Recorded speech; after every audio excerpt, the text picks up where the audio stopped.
হয়তো তুমি যেদিন থাকবে না সেদিন তোমাকে সবাই খুঁজবে, কিন্তু যাওয়ার আগে তুমি সমস্ত অন্ধের চোখ খুলে দিয়ে যাবে।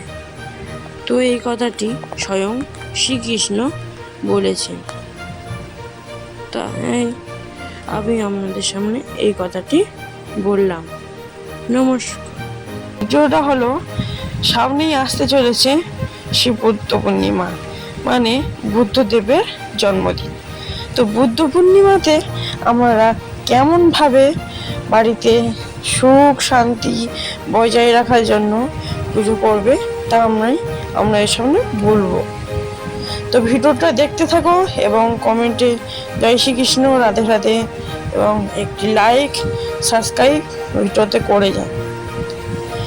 তো আমি আজকে ভিডিওটা শুরু করছি। বুদ্ধ পূর্ণিমার দিন।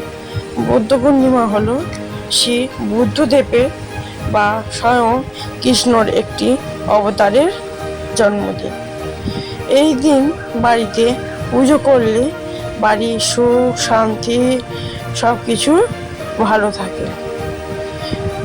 তো প্রথম কথা, তো 1 নম্বর পয়েন্ট, বুদ্ধ পূর্ণিমার দিন যদি আপনাদের বাড়ি রাধাকৃষ্ণ থাকে তো আপনাদের বাড়ির রাধাকৃষ্ণকে ভালো করে পুজো করবেন। 2 নম্বর পয়েন্ট, অহিংসা ধর্ম পালন, জীব হিংসা, মৎস্য ভক্ষণ বুদ্ধ পূর্ণিমার দিন নিষেধ।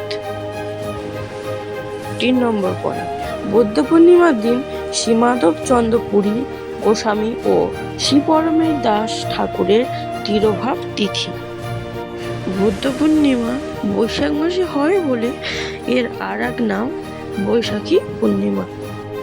বুদ্ধ পূর্ণিমার দিন হলো 9 জ্যৈষ্ঠ 23 মে বৃহস্পতিবার।